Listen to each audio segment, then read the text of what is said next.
Howdy folks, Sunny and South. Hope everybody doing real good. We're going to be whooping up a Bacon Mushroom Swiss Loaf this afternoon. It's pretty easy to do. It's extra good. I got about 8 strips of thick cut bacon here. It's probably a little more than I need, but you know, I'll eat it if it's too much. And what we're going to do is just go in here and kind of cut this into some chunks. We'll crumble some of this into the loaf and then put some of it on top along with the mushrooms at the end of this cook. We'll get this over into the cold skillet and get some heat turned on. Anytime I render bacon, I usually always start with a cold skillet. That way you can get the fat out of this bacon and kind of keeps it from sticking. We're just going to cook this bacon here till it's fairly crispy. We'll crumble about half of it into our beef mixture.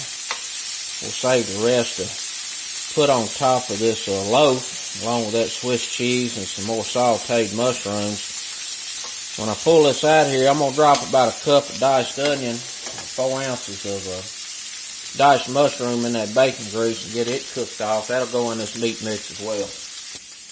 Once them onions and mushrooms and bacon's all cooked up, we'll get that in this ground beef. That's 2 pounds of 80/20. I don't put any pork in this particular cook. I like to use a straight beef. We'll whoop 2 eggs up with about a 1/3 cup of milk and get us some butter and bouillon beef base in there. That'll add a salt, some more beef flavor. We'll pour that in there with some breadcrumbs. Hit it a little Worcestershire sauce. Get a little ketchup, garlic powder, onion powder in there. A little bit of thyme. I'm going to grate some Parmesan cheese in there. We'll get that meat mix formed up into the oven. Get it cooked to internal about 165. We'll pull it. I'm going to put some Texas Roadhouse Gold sauce on there. I love that steak sauce. You can use A1, Heinz 57, barbecue sauce, whatever you want to put on top. We'll get a good bit of Swiss cheese on there. Some sauteed sliced mushrooms that go on top. With a little bit more of that bacon crumble. We'll get it under the broiler till that cheese is nice and melted. It's going to be extra good.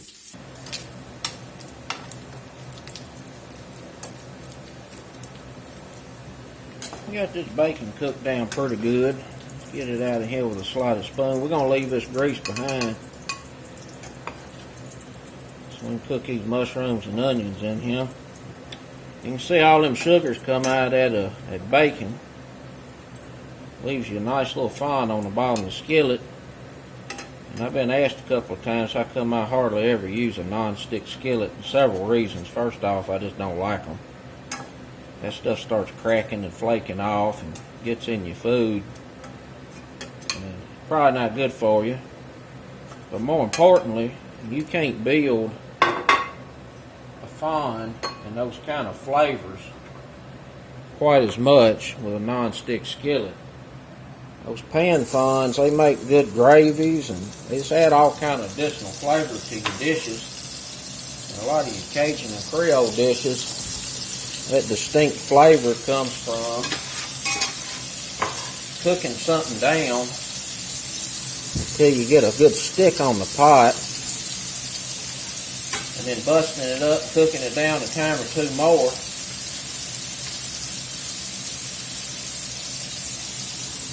And it incorporates a really nice flavor to your Cajun and Creole dishes.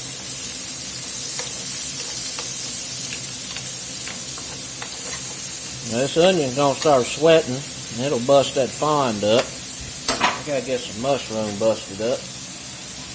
These just plain old white mushrooms. And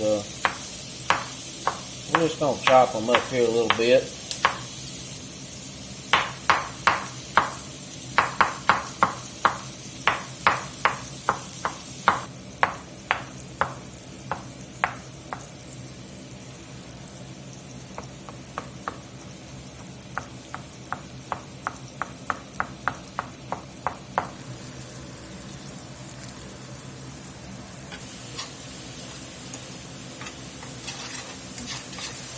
Just a little salt on here and some pep. Put some pepper on it.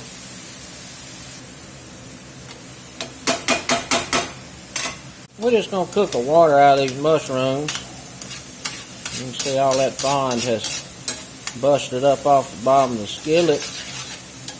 Add some good flavor to this. And instead of putting that thyme in the meat mixture, I'm going to put it in here and let it cook and bloom out with these onion and mushrooms a little bit. And I'm going to hit it with a little bit of Marsala cooking wine as well. Add a little more sweetness to it. I'm going to put me about a teaspoon of this dried thyme in now.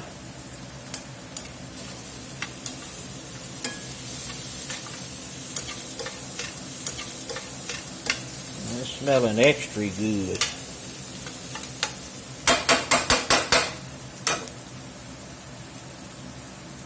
Get a little cooking wine in.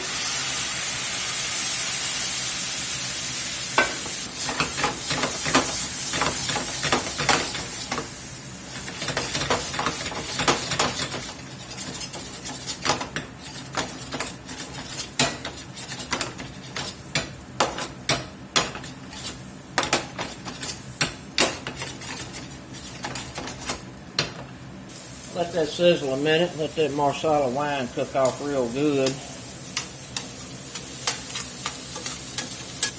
You know, mushrooms are rather funny. I saute them quite a bit, rather simply with some garlic, a little thyme and rosemary. I usually finish it off with a little Marsala. And they're funny because they're kind of like a sponge. First you remove the moisture, then you add the moisture, and then you remove it again. We're going to turn the fire off on this. Set it back there and let it cool a few minutes. We're going to get this meat mixture going.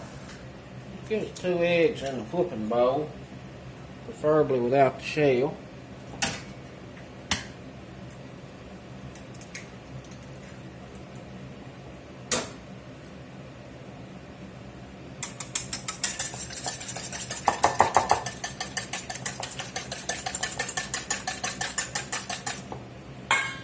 Get us a 1/3 cup of milk in there. Let's get us about a teaspoon of that better than bouillon beef base in. See if we can get it whooped in here with this egg and milk.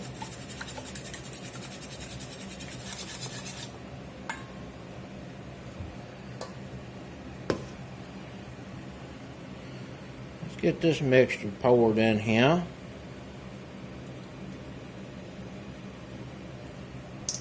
About half this bacon we sizzled up, crumbled up. We're going to get that in there. We're going to get us some crumb in here. I think about a 1/2 cup. I don't like a whole lot of crumb in mine. Just gets a little too dense. But you got to have something in there to absorb that milk and egg and act as a binder. About a 1/2 cup. Let's look at it.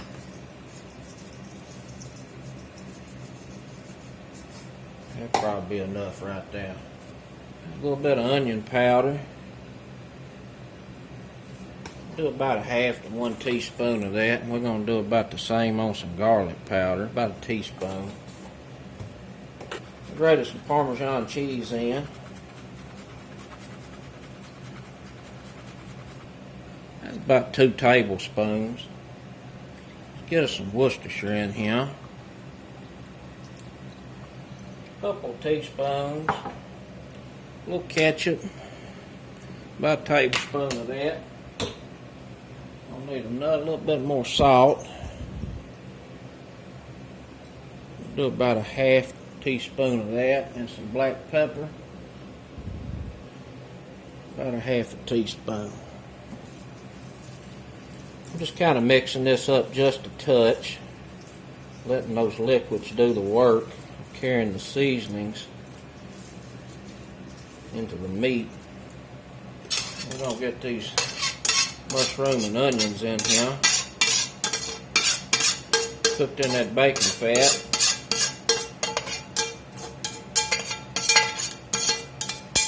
Smell delicious.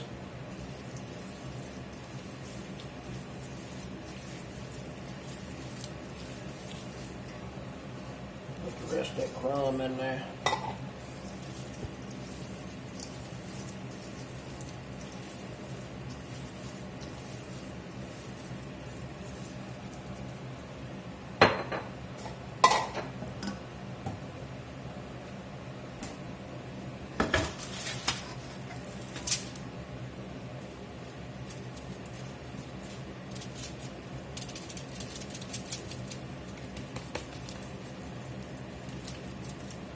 got the oven heating up 375. We're going to get this in here probably for about an hour. It's about an inch thick. But we'll cook it to it's 160 internal, and then we'll get it out and get some more goodies on there and finish it out. We'll see y'all back shortly.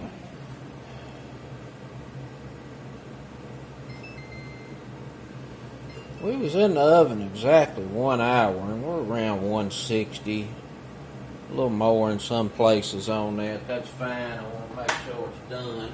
Texas Roadhouse gold sauce on here. It's going to add a nice little smoky, tangy flavor to this.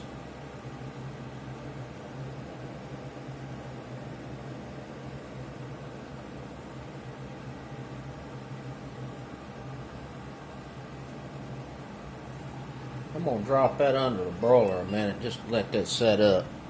Alright, we got that set up there a little bit. Let's get us some mushroom sautéed, put on top of this Swiss. Just a little salt and pepper in here.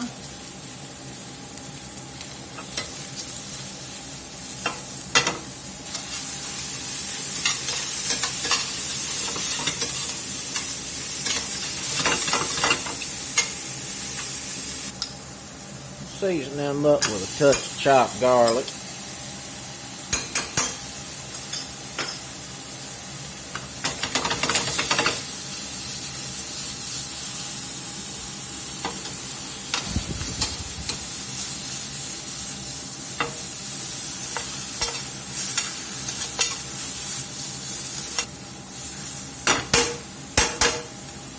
Turn the fire off on them. They're going to cook a little more under that broiler with this Swiss cheese.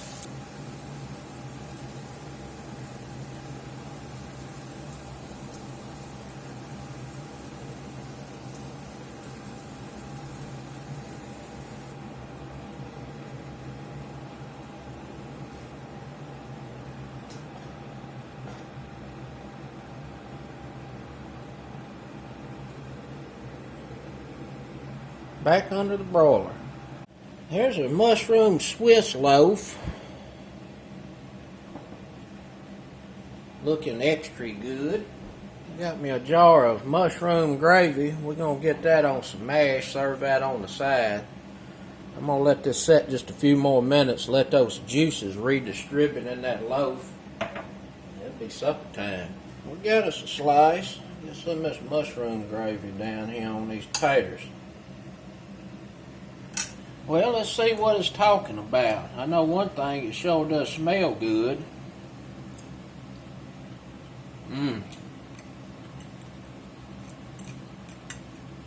Oh my.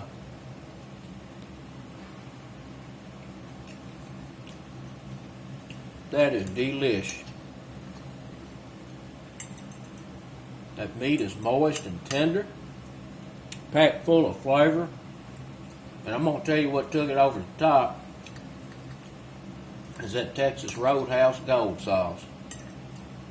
Man, that stuff paired perfect with this. I usually use a savory barbecue sauce.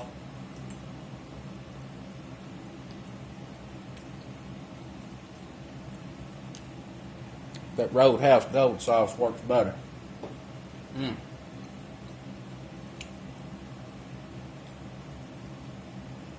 That's delicious. I have beer. I don't want nobody making fun of my high life either. That's my favorite beer.